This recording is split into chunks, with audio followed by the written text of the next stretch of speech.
कि कहीं पर भी किसी भी चैनल पर ना तो कोई डिबेट है कि जिहादियों ने, मुस्लिम हत्यारों ने, बलात्कारियों ने एक साथी नौजवान की हत्या कर दी।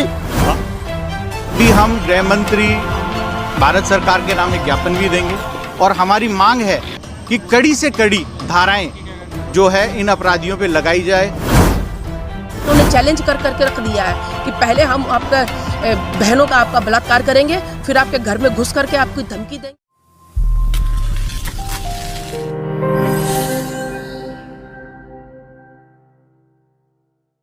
साइबर सिटी गुरुग्राम के मिनी सचिवालय के सामने धरने पर बैठे ये लोग हिंदू संगठन व गुरुग्राम बार के अधिवक्ता हैं, जो न्याय की मांग कर रही हैं, जिनका कहना है कि दिल्ली के सुल्तानपुरी में कुछ महीने पहले एक हिंदू लड़की का बलात्कार एक दूसरे धर्म के युवक द्वारा किया गया था, जिस मामले में अदालत ने आरोपी को जेल भेज दिया। लेकिन आरोपी युवक जैसे ही जेल से बेल पर बाहर आया, वैसे ही पीड़िता युवती के परिजनों पर केस को वापस लेने का दबाव बनाना शुरू कर दिया। जब परिजनों ने आरोपी के दबाव को नहीं माना, तो आरोपियों के परिजनों व दोस्तों ने युवती के भाई की सरेआम हत्या कर दी, जिन हत्यारों को सजा दिलाने के लिए ये लोग धरने पर बैठकर मांग कर रहे हैं ताकि पीड़ित को न्याय मिल सके। दिल्ली के सुल्तानपुरी में जिस प्रकार से जिहादियों ने एक नौजवान हिंदू की हत्या इसलिए की कि उन जिहादियों ने पहले उनकी बहन के साथ बलात्कार किया अगस्त के अंदर, और उसके बाद जब वो 2 दिन पहले जमानत पर छूटे हैं तो उस परिवार को धमकाने का काम किया,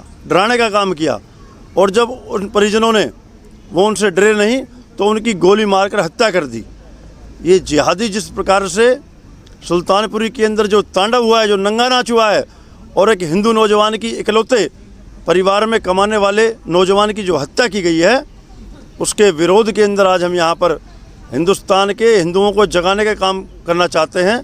सरकार जो है वो न्याय दे और एक नज़र से सरकार देखे। जो तुष्टिकरण की नीति सरकार अपना रही है वोटों के लिए, आज दुर्भाग्य ये है हमारा कि कहीं पर भी किसी भी चैनल पर ना तो कोई डिबेट है कि जिहादियों ने, मुस्लिम हत्यारों ने, बलात्कारियों ने एक साथी नौजवान की हत्या कर दी। आज कोई बोलने वाला नहीं है, ना किसी पार्टी का कोई नेता बोल रहा है, ना किसी संगठन का कोई नेता बोल रहा है। तो हम ये चाहते हैं कि हिंदुओं के साथ जिस प्रकार का अत्याचार हो रहा है, उसके विरोध में आज गुरुग्राम के हम सब लोग हमने हुंकार भरी है और हम हिंदू समाज को भी जगाने का काम करना चाहते हैं। धरने में संत यति नरसिंहानंद महाराज और मुस्लिम धर्म से परिवर्तन कर हिंदू धर्म अपनाने वाले जितेंद्र नारायण त्यागी की गिरफ्तारी का विरोध भी जताया गया। हिंदू संगठन के लोगों ने मीडिया को संबोधित करते हुए कहा कि अगर संत कालीचरण महाराज जैसे आदि संत जो हिंदू धर्म को बढ़ावा दे रहे हैं, अगर उन पर कोई मामला दर्ज होता है तो हिंदू संगठन इसे किसी भी सूरत में बर्दाश्त नहीं करेगा। कहा कि गिरफ्तार किए गए संतों को तुरंत प्रभाव से रिहा किया जाए, लेकिन देखना इस बात का होगा कि क्या हिंदू संगठनों की ये आवाज सरकार के कानों तक पहुंचती है या नहीं। जिस इस्लामिक जिहाद की आज बात की जा रही है, अगर उस इस्लामिक जिहाद के बारे में अगर कोई सच बोलता है तो यति नरसिंहानंद जी और त्यागी जी को उत्तराखंड सरकार उठा लेती है। अगर गांधी के बारे में अगर सच बोला जाता है तो कालीचरण महाराज को उठा लिया जाता है। आज अगर पूछा जाए तो हिंदुओं के नाम पे जो सरकारें आज सत्ता में हैं वो क्या कर रही हैं?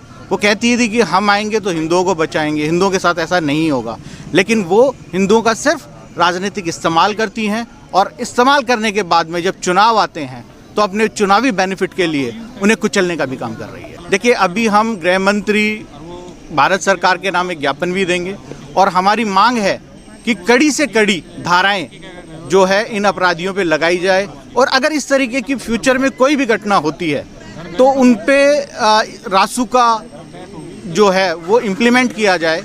एक ऐसा लॉ लेके आया जाए कि अगर कोई व्यक्ति इस तरीके की घटना करता है तो उस पर सख्त कार्रवाई की जाए।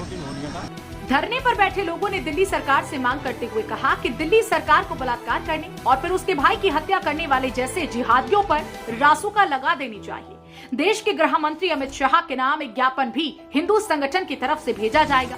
धरने पर बैठी सीनियर महिला अधिवक्ता ने मीडिया से आग्रह करते हुए कहा कि जिहादियों द्वारा किए गए दुर्व्यवहार और हत्याकांड को अभी तक मीडिया द्वारा नहीं दिखाया गया, जिसे दिखाया जाए ताकि सच्चाई देश की जनता के सामने उजागर हो सके। धरने में यह मांग भी उठाई गई कि दिल्ली सरकार मृतक युवक के परिजनों के पालन पोषण का खर्चा उठाए, क्योंकि जिस युवक की हत्या की गई वह युवक परिवार के पालन पोषण की जिम्मेदारी उठा रहा था। जिसका कारण यह है कि मृतक अपने परिवार में अकेला ही था।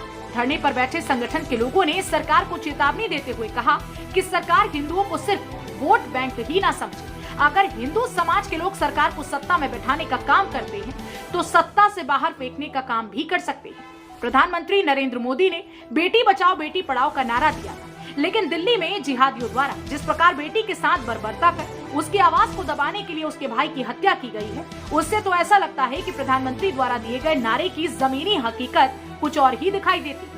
हिंदू संगठन के लोगों ने कहा कि अगर जिहादियों को जल्द गिरफ्तार नहीं किया गया तो हिंदू संगठन के लोगों को कोई बड़ा फैसला लेने के लिए मजबूर होना पड़े। यहाँ पर जो लोकतंत्र का चौथा स्तंभ है मीडिया, वो भी बुरी तरह से फेल हुआ है, क्योंकि ना इसको इलेक्ट्रॉनिक मीडिया ने अपनी जिम्मेदारी को निभाया है, ना प्रिंट मीडिया ने अपनी जिम्मेदारी को निभाया है। ये एक नृशंस घटना है, देश को आतंकित करने वाली घटना है। पूरे देश को इन्होंने चैलेंज कर करके रख दिया है कि पहले हम आपका बहनों का आपका बलात्कार करेंगे, फिर आपके घर में घुस करके आपकी धमकी देंगे, फिर आपके जो युवक है, जो उसका भाई है, जो उसकी रक्षा करने के लिए उसकी दीवार बन करके खड़ा था, फिर हम उसको भी ढहा देंगे, उसको भी मार देंगे। हम सब लोग एक ऐसे संक्रमण के दौर पे हैं कि अगर हम लोग अभी संगठित नहीं होंगे, अभी उठेंगे नहीं, तो हमें बहुत बुरे दौर का सामना करना पड़ेगा। दिल्ली दंगों में हम लोगों ने देखा कि किस प्रकार से हत्याएं कर दी गई हैं। जुडिशरी का दूसरा पक्ष भी देखना पड़ेगा कि जो रेप पीड़िता थी उसका बलात्कारी भी बाहर आया, तो कल दिलबर नेगी के हत्यारे वो चारों लोग जो कि मुस्लिम समुदाय थे, इसलिए वो भी बेल पा गए हैं। वो बाहर आकर के कौन सा नंगा नाच करेंगे।